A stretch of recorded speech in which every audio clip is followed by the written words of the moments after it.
Welcome back, everyone. Hello, my name is Matthew Ferrara, and thank you for joining me for the Summer of Success 2025 webinar.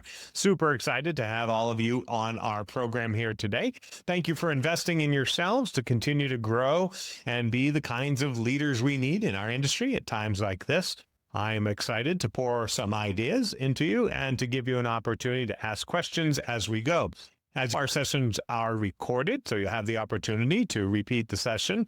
And for those of you who are members of our newsletter, you have an opportunity to get access to the notes, plus any follow-up content that we have, and anything related to our sessions as well. Our goal is to get you everything you need to be ready for a successful summer and, of course, second half of the year. And we've been doing this every year now since the pandemic, so it's great to be doing the 2025 edition. So let me change up some screens, set the stage here with you, and get into our material.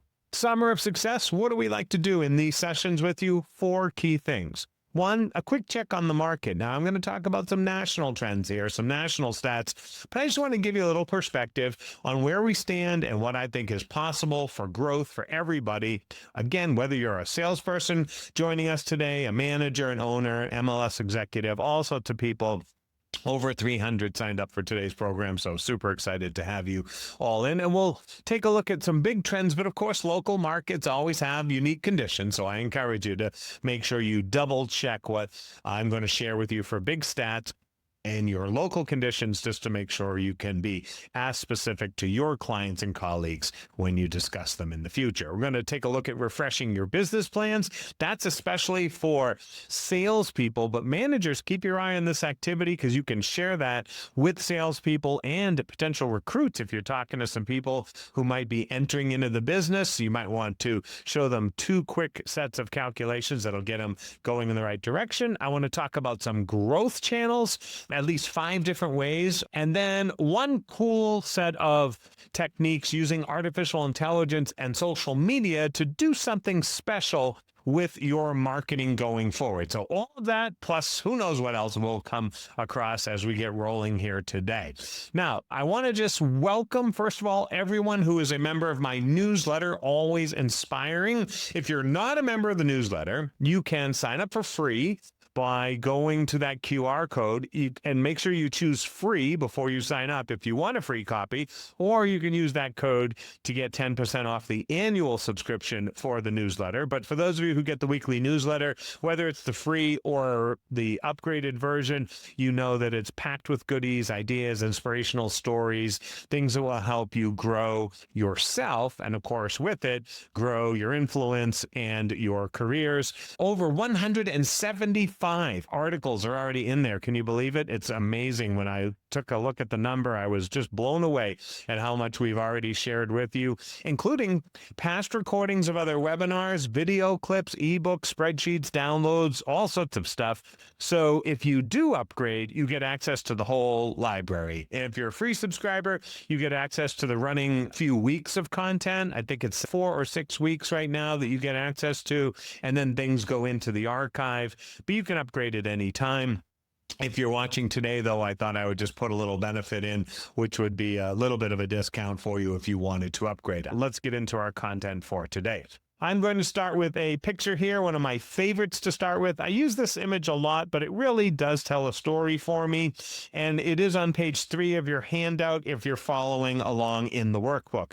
But this is a picture of a gentleman. I was strolling through the streets of Manhattan many years ago, and I heard some flute playing, and I turned around, I saw this guy, and I snapped a photo. But then I went over and I asked him, "Hey man, what are you doing?" And he said, "I'm practicing the flute." And I said, "No, I get that. What are you doing practicing upside down?" And he said, "Truth is that if I sit right side up, I get distracted by all the people on the street, the traffic, the noise, etc., and I don't play very good music. But one of the things I love about the city is the skyline." He said, "So I started looking up, and I finally flipped over and found that I could practice my music while looking at the skyline, which inspired me, and I played much better music when I did it. This is my metaphor to kick us off for the summer of success in 2025 for you as well. What are you looking at? And is it inspiring you? So I want to flip the script on what we think is happening in the marketplace. There's an awful lot of negativity out there, and you don't need me to repeat it. I'm not even going to address it. I'm just going to flip the script on what I think is actually a fairly great time to be in this business and a fairly good marketplace to reach your goals. So let's talk about some of the blanks that are on page 3 in your workbook, and let's fill them in here for you. First, I want to start with this misconception that the market is broken or slow or down or whatever. Let me just be clear here for a moment. We're going to sell 4.5 million homes this year. The National Association of Realtors thinks a little bit lower, maybe 4.2, and the Mortgage Bankers thinks a little bit higher. Plus, you could throw in, this is just existing homes, you could throw in new construction. Bottom line is 4.5 million transactions are clearly going to happen this year in the United States of America. This is a normal market. How do I know that? Because if we were to look back over the past 15 years, we have always sold roughly between 4 and 5 million homes. So 4.2, 4.5, 4.7, okay, that's just the fluctuation of demographics and economics and bad weather and who knows what. That's a normal marketplace. But here's what I do know.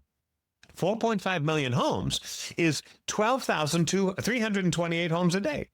12,328 homes a day are going to be sold by someone who looks like all of you on the call here today. 514 an hour, 8.5 a minute. If you work in an industry that sells nearly 9 things a minute, the size of houses, that is not a problem market, my friends. There's nothing wrong with that market. But the only way to really drive it home is to fill in the last question, which is, how many do you want?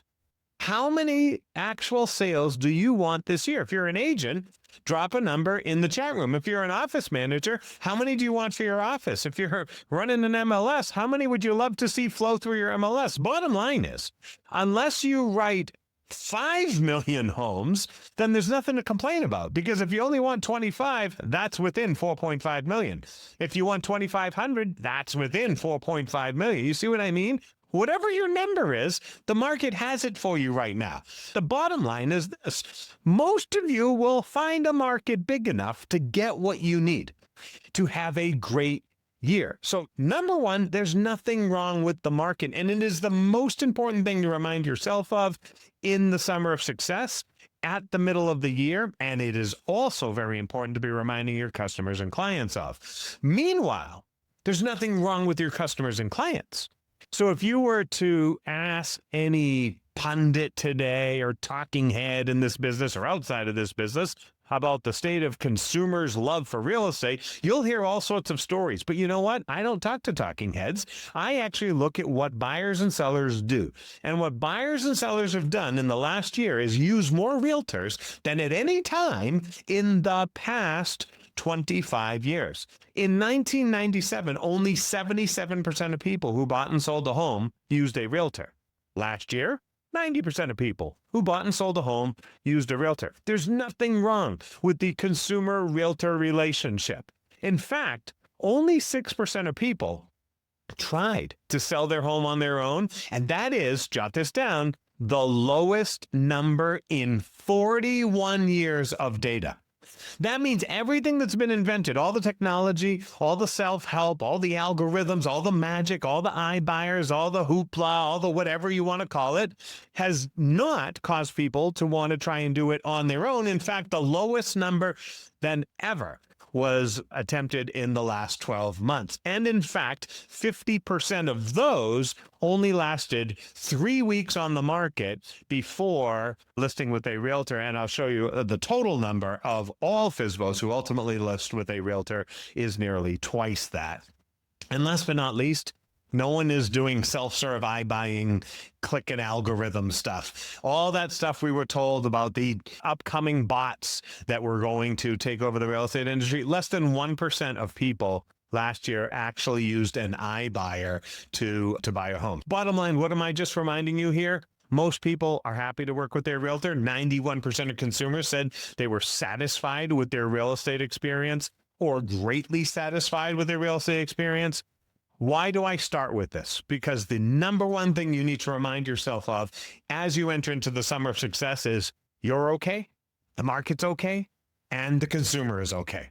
So since we're okay, we should be able to create a second half of the year that hopefully looks like the first half of your year that's been going really well. But we should create a second half of the year that is as good or better, because it actually doesn't matter what the market is doing. It matters what you do in the market that you are given. And that's probably why 157 of you are on today's call so far. Bottom line is, smart real estate professionals are winning the future right now because it's a totally winnable market and it is a totally winnable relationship with the consumer. Now, here's some data that was not in your handout. So I'm going to throw it on the screen here. It's timely. I update it all the time, but just to drive the facts home further, you just have to get really clear on how well things are actually going in the marketplace. We have more inventory year over year and more inventory than in the last 3 years. And here's what you need to remember. That is a cause for celebration. What have we been asking for the past decade? More inventory. So every time I hear some real estate professional saying, oh my gosh, inventory is rising in this city or that state or wherever, I say, thank goodness. What have you been asking for a decade? More inventory. Now go sell it. There's nothing wrong with rising inventory. It shows that more people are doing listing presentations, more people are prospecting, and more people are entering into the market. You wanted more inventory. Here it is. Can't complain about it. You need to sell it. And are we selling it? Yeah, nationwide, we still have a historic level of days on market. 75 days is what the Federal Reserve Board of St. Louis tells us is the average national days on market. Now, I know there's some MLS people on this call here today. It may be different in your local MLS, but the data is right there in MLS. It's probably like one click, and you can find it in a second. And the bottom line is simply this. Whatever your number is, there's nowhere in America that is significantly higher than 75 to 90 days right now. Maybe there's a house or two. I get that. As the old proverb says, one swallow does not a spring mate. One problem does not a recession create. So bottom line is, houses are moving fast. 75 days is not a crisis, okay? There's nobody who can be upset that it takes barely more than 2 months to sell a home. We were told for 20 years that 6 months was the proverbial balanced market. The market is just fine. That's number one. Number two, we've got the inventory. Number three, median price is still up on a national aggregate. Again, some prices in some markets may be slightly different, but in aggregate, there's no collapse of the market price. And there's over $1.3 trillion in equity value in the housing market right now. So there's no chance for us to be entering any concerns around foreclosures or significant drops. People's houses could drop in relative value dramatically, and they wouldn't even blink an eye based on how much they've gone up in the past 5 years. 32% of all sales in America in the last 6 months are all cash. I just happen to be in a market where 40% of all sales were all cash. Shout out to all my Boston area friends. So there are some markets that are absolutely doing better than average. And we are seeing a slight resurgence of the first-time home buyer to about 1 in 3 buyers. 2/3 of home buyers now are still squarely baby boomers. Just keep that in mind. The average buyer last year was 61 years old in America, but a third of them were in their 30s.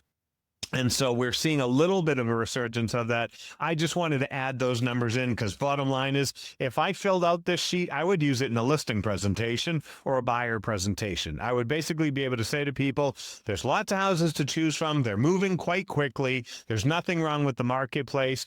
And most people decide to get professional help when they try to do something as sophisticated as a real estate transaction. That's what you need to know to go into the middle of the year with confidence and with optimism, right? Confidence that there's nothing broken, and optimism that there's plenty of opportunity to be had for you to exceed your goals for 2025. Now, just a side note here. Any of my managers, owners on the call, just wave at me. I can see so many smiling faces here. There you are. That is a message that I would open every office meeting with from now until New Year's Eve. Why? Just as a gentle reminder. That's all. Keep your eye on the numbers, but as a gentle reminder, I'm okay, you're okay, the consumer's okay, the market's okay. Let's just keep going, because the summer of 2025 is a great summer to be selling real estate. So just keep that in mind. Okay, let's keep going here. I want you to look at page 4 in your workbook.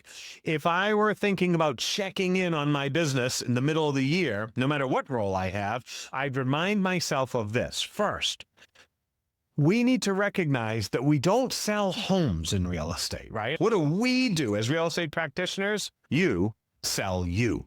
And what's critical in the summer of 2025 is to refresh your own mindset around what it is you bring to the table for customers and clients. In fact, this week's newsletter that I was just working on before I came on to today's call is going to refresh your concept of your value. Most of us are probably worth twice what we ever ask anyone to pay for us. I believe that super strongly, but you have to believe it as strongly as possible as well. And it's like this art exhibit out here in Las Vegas. I was taking some photos of it one day, and I was walking around, and I noticed that someone had made like a little personal version of the great big beautiful rock exhibit that was there. And it reminded me that each one of us has to define for ourselves what our value is. And it's not about your marketing strategy, and it's not about being able to even easily say it to buyers and sellers. It's about reminding yourself every day what your worth is and what you bring to the table for customers and clients, people who are mostly in your sphere of influence. We talk about customers and clients as if they're weird strangers from Mars. 80% of your customers and clients are people you already know, love, and trust. And so what do you bring to the table for those people? So what I want to do is I just want to reaffirm for you a little bit about what it's going to take this year, and remind you that what drives your success isn't interest rates, but inner beliefs. Please stop worrying about what interest rates are going to do. Please stop worrying about what the economy is going to do. Please stop worrying about things way beyond your control, the weather, the tariffs, the this, the that. Set it all aside. Those things are challenges that you can navigate. You navigate challenges for a living. Raise your hand if every deal you do goes by the book. If all the deals you do just go by the book with no challenges, nothing getting in the way, then fine. You can worry about some unexpected things. But we are in the business of navigating change, navigating the unexpected. And that means you have to work more on your inner beliefs than the external factors. So my question to you right now is simply this. If you're not sure about what you really bring to the table, here's a good way to refresh. And this is a great exercise mid-year for everybody, no matter what your role is, manager, salesperson, corporate leader, whatever it is. Go read some of your thank you notes. I just got this thank you note the other day. It was so lovely. But what was so cool was they were like writing around the pages on the back. They had so much to say in gratitude towards me, and it was such a pleasure to receive. But what was interesting was what they didn't say. They didn't say, oh, thank you for your fancy camera technology. Thank you for your PowerPoint slides. Thank you for... They didn't say that. They said, thank you for your inspiration, for your perspective, for your optimism, for your warmth, for your confidence giving. When you think about what people really want from you, these are the kinds of things you need to remind yourself you bring to the table in any market. And that's where your thank you notes can be a big help. And that's where I want you to just take a moment on page 4, and I just want you to write down, what do you need to believe? What do you need to remind yourself of about yourself as a competitive advantage for your sphere of influence this year? What is it that you bring to the table, no matter who you're leading? Are you leading a large company with multiple offices and hundreds of people? Are you leading a small office with just a small number of people that are going on a journey together? Are you an individual salesperson who gets up every day and needs to remind themselves of their worth and what they bring to the table? That's what you need to do on a regular basis, is to check in. And if you need help, you go to your testimonials, you go to your reviews, you go to your thank you notes. But you need to make that part of your daily recharge this summer. You need to wake up and say, hey, I am the kind of person who is valued because of the confidence they give others, their optimism, their ability to navigate change. So I want you to think about what you need to believe about yourself in order to reach your goals in the second half of the year. And you'll be really cool. Would you like to share some of those beliefs in the chat room? Just go in the chat room and write down a word or a phrase you'd like to remind yourself of. It's almost like a mantra for yourself on a regular basis, because that to me is as important as knowing all the market stats that I shared with you, right? Ask yourself, remind yourself what your genius is, says David, right? Patty wants to remind herself she's resilient in the face of any challenges, that I'm always available, says Andrea. Love that. What are the kinds of things that people truly want you in their lives for? And it's not because of your lockbox. It's not because of your document signing system. It's not because of your online secret inventory platform or whatever the things you think people are buying you for. No, they're buying Mary Ellen for her consistency. They're buying people for the qualities that only they can bring to the table, that I always answer, that I'm a capable problem solver, says Susan. These are amazing.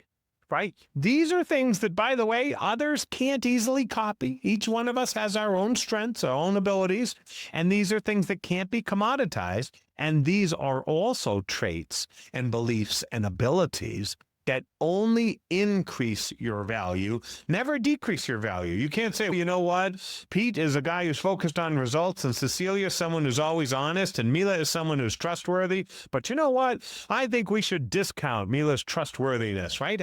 How can you possibly have a conversation about discounting yourself when those are traits and values that only go up as you continue to improve and bring to the table something that others can't easily copy? Okay, so the market's fine. Consumer is fine. The opportunities look good. Your mindset is strong and fine. So what I want to do now is I want to just get really clear on the kind of changes you might want to make, the kind of strategic check-ins you might want to do in order to grow. So we're going to skip a page. Don't worry about it. Sometimes there's pages in the workbook that we skip over. I want you to go to the page that looks like this, mid-year strategic sales plan adjustment, okay? It's got a great big lightning strike on the page. That's important because I want lightning to strike for you. I want you to take a moment and I want lightning to strike as we look at your sales plan. Now, you can do this as a salesperson, but if you were an owner, you were a manager on today's call, you can look at this as an activity that you might want to do with people who aren't on today's call, or you might want to do as an office or as a company, or you might want to have this conversation with recruits, with people you're attracting as talent. But the idea here is that everybody should take a moment in the summer, in the mid-year, to just check in with the strategy for navigating the market we have. Not necessarily the market we're going to have or we had last year, but the one that we have right now. How do we navigate today's market, and is our strategy sustainable and effective? So I'm going to just show you two activities I do with salespeople and sales organizations as a whole over and over again, and you can copy these at your discretion. All right, let me move over my slides here. There we go. In the workbook on page 7, there's a top calculator and a bottom calculator. They're two tables. So I'm going to just do these step by step.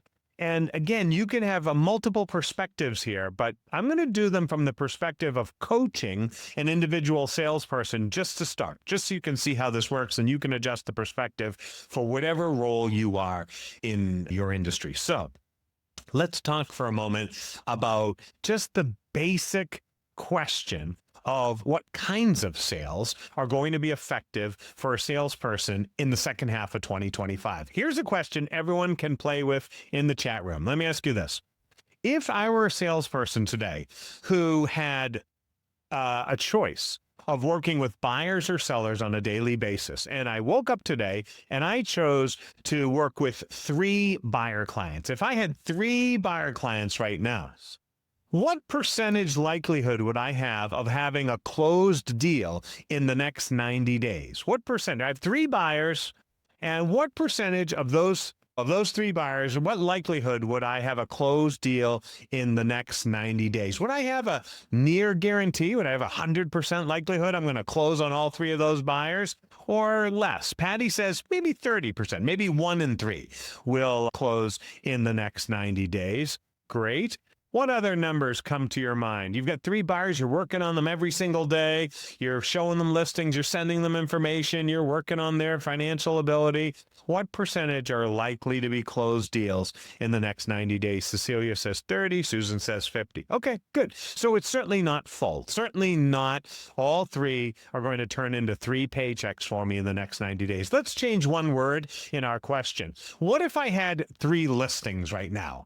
If I had 3 listings right now, what is the percentage likelihood that they are going to turn into revenue in the next 90 days? Now, remember, I just showed you some market data that might give you a hint. Sari says 100%. Danielle, 100%. What else we got in here? 80%. All right, so maybe something go a little longer. Susan says if priced right, 100%. I'm assuming this is a smart crowd, 100, 180. All right, you see where I'm going here, right? There's clearly, in our minds as a group here today of 150 smart professionals, there's clearly an advantage to having 3 listings over having 3 buyers. It doesn't mean that we don't love buyers and we don't want to be helpful to them, but it looks like the majority of you would say there's an 80 to 100% chance that I'm going to have revenue in the next 90 days if I have 3 listings. Whereas there's a 30 to 50% chance I'm going to have revenue if I had 3 buyers. That is the number one strategic decision every sales organization needs to make right now. If I'm a manager, I need to take a look at the percentage of my agents who are buyer-centric versus seller-centric in their business plan. And if I'm an agent on today's call, I've got to check in with myself. Let me show you some math. Take a look at the math here on your screen. Let's just say that you are in a marketplace, a medium-sized marketplace, a fairly big one, with, what did we put on here today? 5,000 agents. Say there's 5,000 agents in your marketplace, right? So not too huge, but a lot of competitors out there in the world of buying and selling with you. Now, if you would ask yourself what percentage of your competitors are more likely to be running around on buyers than going to listing appointments on a day-to-day basis. Let's do one more question in the chat room. What percentage of your competitors are more buyer-centric than seller-centric? Danielle says 75%. What else do we have for some guesses in here? 80% says Ryan. What else have we got? Any other guesses? Let's get 1 or 2 more guesses in the chat room.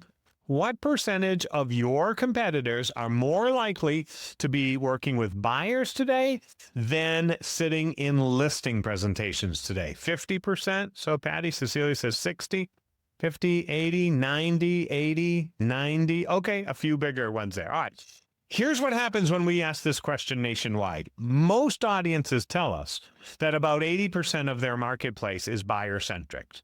There's lots of reasons for it. Doesn't matter what those reasons are, but they are typically seeing their colleagues running around with buyers more likely, 80% of the time, than competing for listings. Now, let's also ask the question, how are the sales going in the marketplace? So let's say that in a typical marketplace with 5,000 realtors, you had 1,000 new listings a month. Right? That's a big marketplace.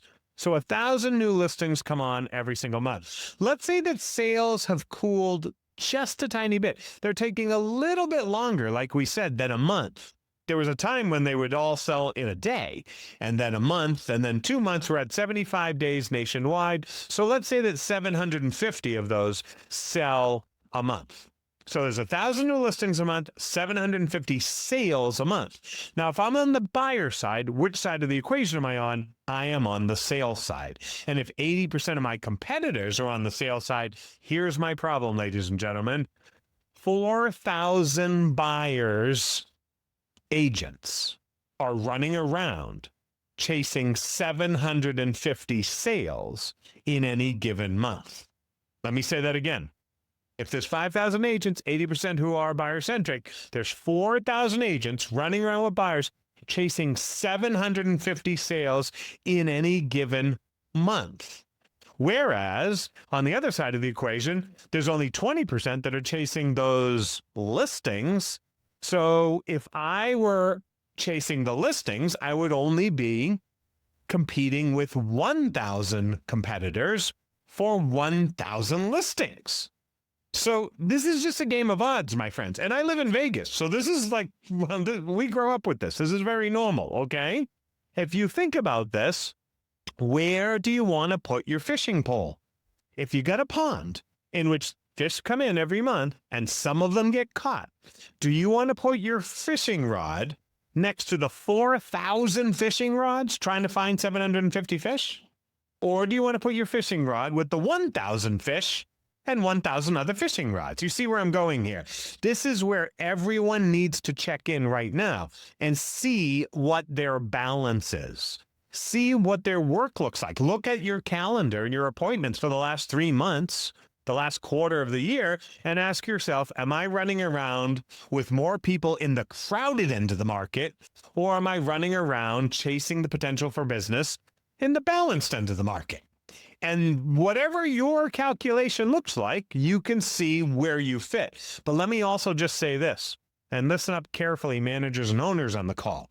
If you've got agents who are burning out, if you got agents who are getting tired, if you got agents who are getting frustrated, if they are running out of cash because they haven't had a sale in 90 days because they've got 3 buyers who are taking 12 months to buy or 8 months to buy, or they're competing against 4,000 other agents, each of whom has 3 buyers themselves, that's really 12,000 buyers in the marketplace chasing 750 sales a month. You see how the numbers are at their disadvantage. That's what you need to check in on right now. This is where we have to get healthy before we get growing before the end of the year. Now, what does this mean? Let me finish the table here with you and we'll come up with some ideas. Because there's one other caveat that's really important to keep in mind. If I am chasing those buyer sides, those 750 sales, I have a chance at one deal. I have a buyer, they're going to buy something, I have a chance at a deal. If I have a seller, they're going to get my help selling their home, and then what will they become? Just like that, they become a buyer, which means that every seller gives me 2 bites at the apple. Now, when you look at it that way, it doubles the advantage of being listing-centric.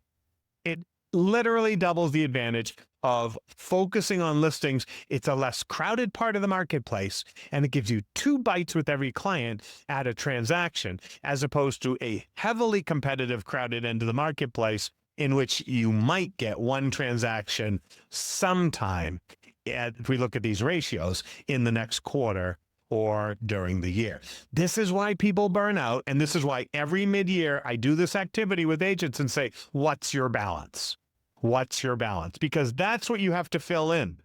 Of my sales mix, what's my current balance? Am I 60-40, chasing buyers to listings? Am I 80-20? Oh my gosh, this is why I might be tired by the middle of the year already, or whatever. And then you have to establish your target. What's your target? Do you want to get to 50-50? Do you want to get to 80-20 listing side? Whatever that number is, I'm not going to choose it for you. I think you know where I think you should go. I think you should probably fish on the listing side here, if you will. But until people go through this math, they often don't see what's happening to their energy and their effort.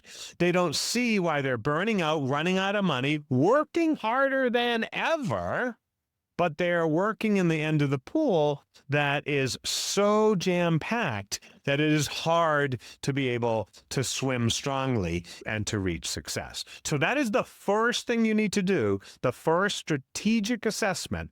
And If you're a manager, this is a great gift to do with people that you coach. If you are a trainer, if you are a company leader, this is an assessment you could do as a company. You could try and get a look at how many of our deals were sales side deals as opposed to listing side deals, which is just a proxy for seeing what that balance looks like. So just keep that in mind. Now, how many people think that's an area that makes little sense, right? They might want to take a look at that. You think, okay, how do I move beyond that? I'm going to now give you a second set of calculations that helps reinforce, hopefully, the decision to at least balance, if not emphasize, the listing side of the equation. And that's the bottom part of page 7, the second equation you need to work on here. Okay. Let's say that you make the decision as a company to emphasize listings. Let's say you make the decision as an individual agent to emphasize listings. You don't have to go cold turkey. You don't have to go 100% listings right away, just to emphasize them. Say, I'm going to put more energy in the second half of 2025 into listings. Let's talk about a plan that could do that for you. And I'm going to just start by asking a question. Would anyone like to generate about $14 million in sales in the second half of the year? Raise your hand if you might like that. If you don't like that, don't raise your hands. Okay, there's probably some other feng shui class you could tune into, but okay, thank you. I'm just teasing. All right, so here's the thing. If you'd like to generate roughly 14 million or more in the second half of the year, let me show you a simple math equation that will help you with that. Follow along with me, second half of page 7. All right, first question I'm going to ask you is this. As a dedicated, professional, smart, savvy, trained real estate professional, how many listing appointments could you commit to in a week? Just how many listing appointments? Now, what's a listing appointment? That is sitting down in front of people capable of signing a listing agreement, doing your presentation and talking about entering the market, showing them a CMA. That's a listing appointment, not generating leads. How many actual listing appointments do you think you could do every week between now and the rest of the year? How many would you be willing to commit to? Is it 1? Is it 12? Is it 47? Whatever that number is, I want you to pick a number that you can sustain, that's not going to freak you out, not going to make you afraid or exhausted. Susan says 2. Andrea says 2. Daniel says 1. Cool. There you go. 2. So let's go with 2. Can we go with 2 just for fun? Let's go with 2. All right. So good, because 2 is the number I put in the math example anyways, but let me just turn that here. 2. All right. Let's say that as a great real estate professional, you do 2. Now you got 5 days a week to do it. 5 days a week to have 2 appointments somewhere in that time. All right. How many weeks remain in the year? Basically, if we start right now looking at May, the end of May, there's about 31 weeks left in the year. So if we did 2 appointments a week for 31 weeks, this is the easy part of the equation. You should probably have how many now? 62 appointments. 62 appointments. And I want you to think about that. Over the next 6 months, does it seem reasonable to meet with 62 people who are capable of actually listing their home with you? I think that's reasonable. Some people think that's a little low. They might want to do more. Some people might think it's a little high. They might want to do less. That's cool. But I think that's a reasonable profession. I think that's a reasonable goal for people who are trying to right-size their business towards listings, but also at the same time, be able to sustain it without exhausting ourselves. All right. Now you ask yourself, what's your conversion ratio? I think most people can convert on a 3-to-1 ratio. The typical real estate professional who's in this for the long haul, who trains, who's on today's call, who goes to their realtor training, MLS training, who studies the data, I think they're probably at a 3-to-1 conversion. Now, let me just clarify what that means. For every 3 appointments, you get 1 listing. For every 3 appointments, you get 1 listing. So you do 3 presentations, you bring home 1. You do 3 presentations, you bring home 1. What that really means is that 2 out of 3 you can lose. 2 out of 3 you can lose, okay? That's your get out of jail free card. Low stress, my friends. 2 out of 3 you can lose. If you were to do that, you'd have 21 listings before the end of the year. If you had 2 appointments for 31 weeks on a 3-to-1 average conversion ratio, you'd have 21 listings before the end of the year. Now, do I have to really go on? Do I have to go any further? Most people look at this and they go, are you kidding me? It's just math. If you don't want to work that hard, do one appointment. 1 times 31 is 31. At 3 to 1, you'd have 10. You'd have 10 listings before the end of the year if you just want 10. If you just want 10, then just meet with one seller a week. If you want 21, meet with 2 sellers a week. Now, don't overdo it. Just 21 seems pretty good. If 90% of them sell, you'd have 19 sales. Maybe a couple slip through the cracks, pricing problems, who knows what. They come off for the holidays. Now, what percentage of sellers will also buy with you? Some of them won't. Some of them will move in with family. Some of them will move to Italy. Let's say that for fun, 50%. How about 50% of them do? Probably higher, but I'm just going to go low numbers here for fun. That's going to pick up probably another 9 deals for me, maybe 8 deals. Overall, it looks like I'm on track to do about 28 deals. If I have 2 appointments a week on a typical conversion ratio and half of them also buy with me, it's 28 deals. 28 deals. The U.S. average home right now sells at $503,000. That's the U.S. average. Some of you sell way above that, and some of you sell somewhat below. That's okay, but if you just sold the average home like an average realtor doing 2 appointments a week for the year, that's your $14 million. That's your $14 million. Now, I saw some folks on here whose average price point I know is $750. Average price point's $1 million. That's a $28 million marketplace on 2 appointments a week. Like a normal salesperson who can sustain it without going crazy, but is not running around working with people in the crowded end of the marketplace. They're just doing the average numbers in the listing end of the marketplace. My friends, these 2 calculations are the single most important adjustments you can make in the middle of your year. Deciding what your mix is on your listings, and then deciding what your commitment is for the second half of the year on listings.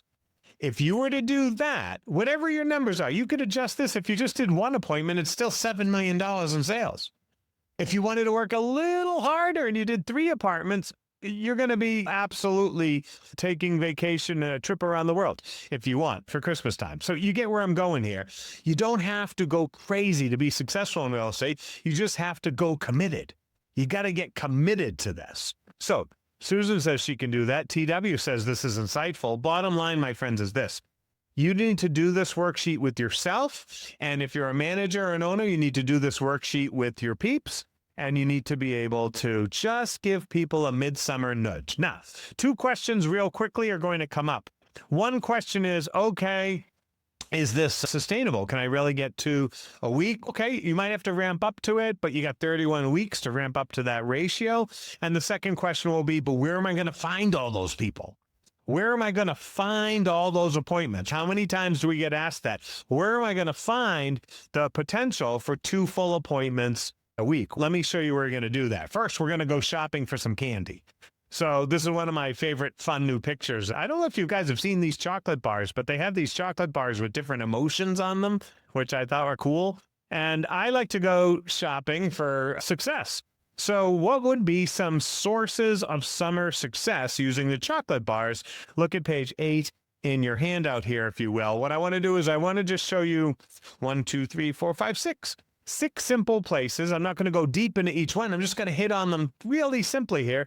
6 places you could find appointments so that you could just do 2 a week and you could lose 2 out of every 3.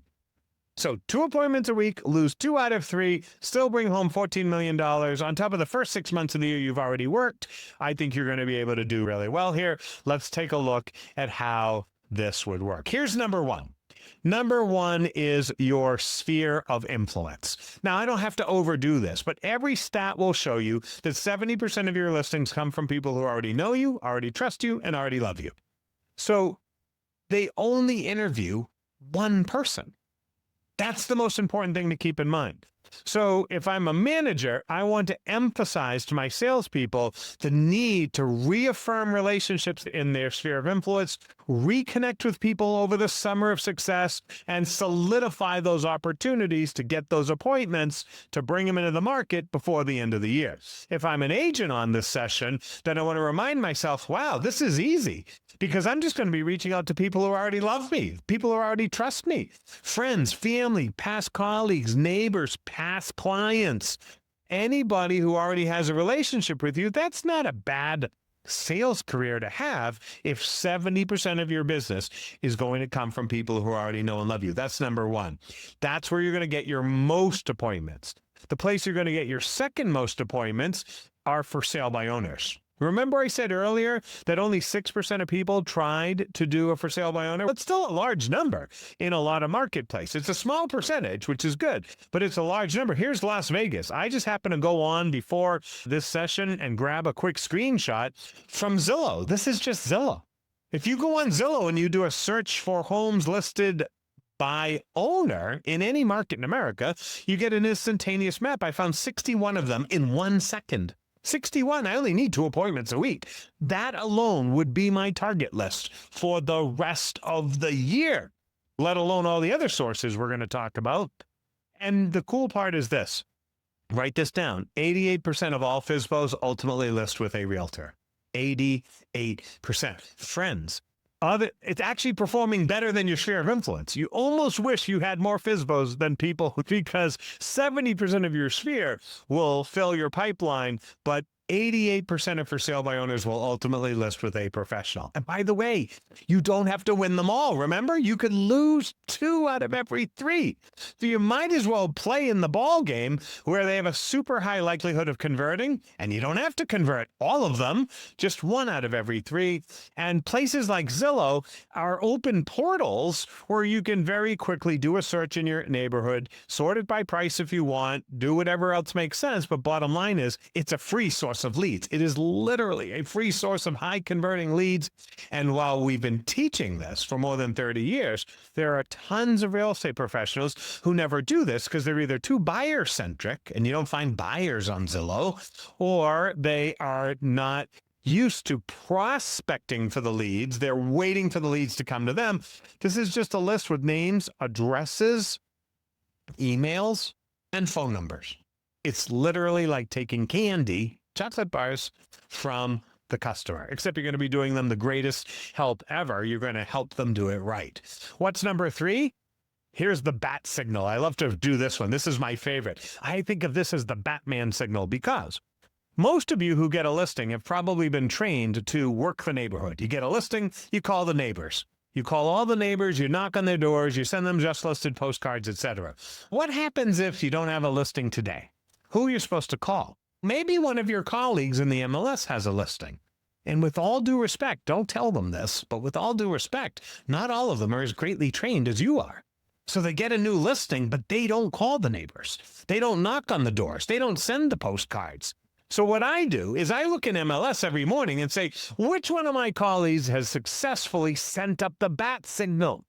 They got a listing in a neighborhood. I didn't get it, and I wasn't going to get it because it was from their sphere of influence, not from my sphere of influence. So I don't get sad, but I look and say, I wonder if they did the just listeds. I wonder if they knocked on the doors. I wonder if they called the neighbors. So every one of my competitors is telling me this neighborhood wants to move, this neighborhood wants to move, this neighborhood wants to move, that neighborhood wants to move. It's the bat signal. All you have to do is swoop in like the hero and just talk to the neighbors that other listing agents may not be well trained as you are and may not be talking to them. So that's number 3. That's just listeds with a twist. Number 4 are feeder markets.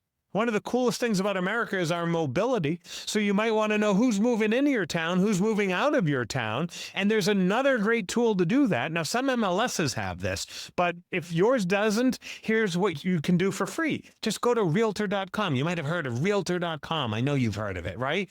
They actually have a tool inside of realtor.com that shows you which geographies in America are searching for homes in your town, and which geographies are people in your town searching for homes in. In other words, it's the in and out traffic. And if you look at it, it's known as the cross-market demand report.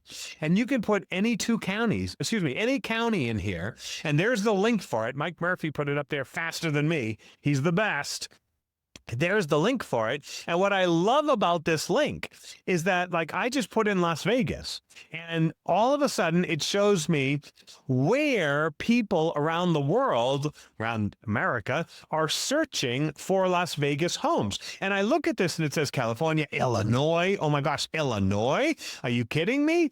So now what do I do with this? I reach out to real estate professionals in those towns and make relationships, so that when they have someone who says, yep, we've been thinking about moving to Vegas, we've been searching, and they need a referral, you're the choice. This is a opportunity for you to expand your sphere, but you're doing it in the cities that the data tells us people are searching into your city from. Or if you flip it around, if I were to flip around Las Vegas and say, where are people from Las Vegas moving to, which show me where people are sitting at home searching for, and I would make relationships in those destination cities.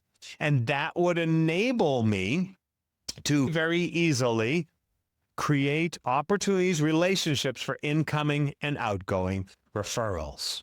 So the link for that site is very simple. It is the Realtor.com research link known as the cross-market demand. Mike put it in the chat room. We'll put it in the show notes. It's already in your handout. So if you have that there, that's the fourth most common place you will be able to find appointments. And number 5, real simply, is my favorite because it's at your fingertips. Every one of you has an MLS, and you got to deepen your knowledge of what's inside of MLS. It's one of my favorite things, friends. Ready?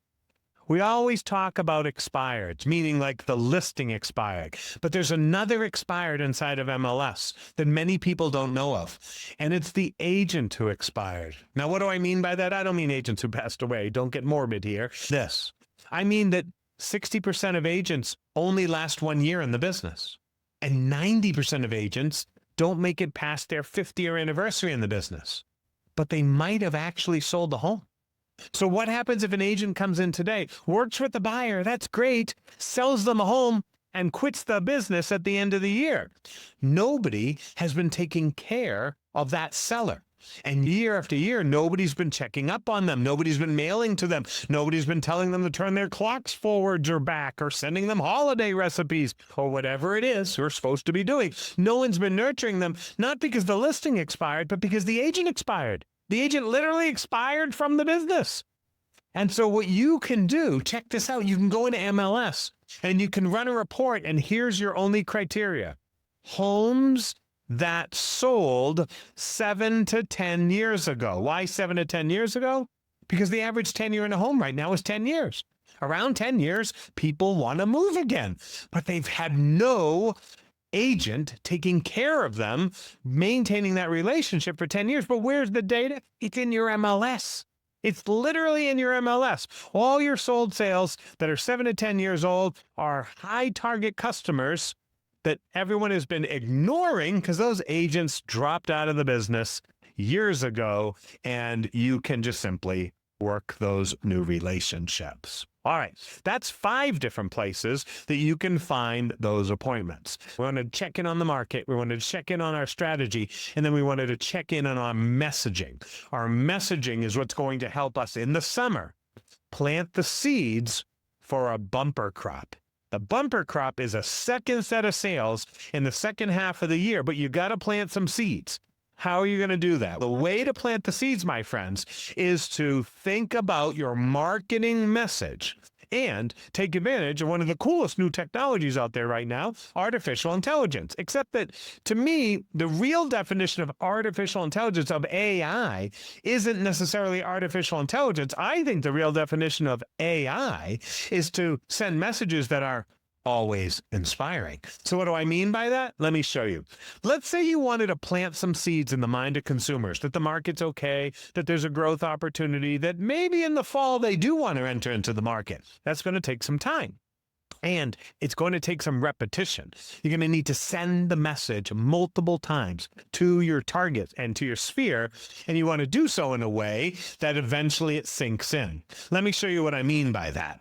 If I were to look at a successful Facebook post that I did, did really well on its own. It's a good message. I posted this back in April, and it got some fairly good traffic, right? I got about 50 or 51 likes, some comments, and some shares. Okay, that's great. And I want to say to myself, how could I take advantage of the fact that was well received? It got some engagement, but I don't want to just post it again and again, because if I do, social media algorithm's going to know that I'm just repeating myself and it's going to bury it.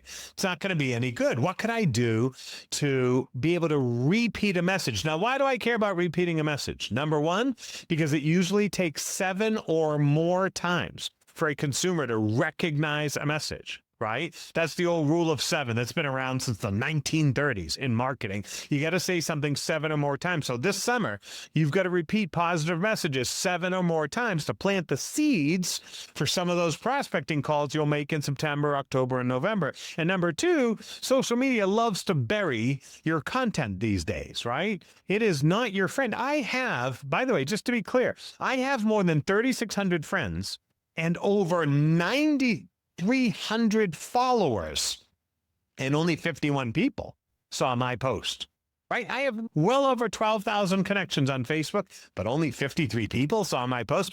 Social media, it gives you a lot of opportunity, but it's not your friend. It's not your friend. So what you've got to figure out is, how do I repeat a message on Facebook, on Instagram, on YouTube? How do I repeat a message without looking like I'm repeating it and the algorithm burying it even further? That is where, my friends, you fight AI with AI. In order to fight the algorithm, you're going to do something really tricky. Watch what I do on page 9 in your handout. I take a great post that has the message I want people to hear and got a little traction. I then go over to my AI. Now, I use Copilot because it's built into Microsoft. It's a no-brainer for me. It's super easy. You could use ChatGPT, whatever you like. Doesn't matter. And here's the prompt I gave it. I said, hey, Copilot, read this social media post. It did pretty well. It got some comments and shares. Create 3 more posts that are similar in style, content, and objective, and are emotionally poignant, but less than 500 words. And then I just pasted the post in. Now, I wrote the post by hand the very first time. It came to me, I wrote it, it did okay. But I had 12,000 followers and only 51 people. That was not good enough for me. So I gave it to Copilot, and Copilot said, okay, look at page 10. It said, here are 3 versions of it, 3 variations of the same post. So it took the same ideas and it just did a little wordsmithing and maybe added in some content. Now, I just want to be cautious here. I'm not going to post them as is. I'm going to use them as drafts. I'm going to say thank you for those idea starters, for those draft variations of a successful ad. And then I'm going to go in and I'm going to just tweak the words. I'm going to make it sound like me, maybe add in a little bit of different vocabulary. And in my case, I'm going to add a photo to it because I think photos also bring some attention to it. And I want you to look at what happened. I took one of them, the very top one, which says build trust, not walls. Build trust, not walls was Copilot's idea of my version of the successful social media post. I put it online with a photograph. So I took a photograph and I took a piece of the sentence from Copilot. Copilot said, a strong foundation isn't made of concrete, it's made of character. Mind-blowing. And I was like, that was cool. And I dropped it into Facebook just 3 days later. And look at what happened. It got 113 likes, 15 comments, and 10 shares. It literally outperformed my original, which I don't know what to think about. I'm not entirely happy about that, but I'm very happy about that because it fooled the Facebook algorithm into giving it more traffic. And so the bottom line is this: you're going to have to learn to stick to your messaging this summer, to plant the seeds for a fall harvest.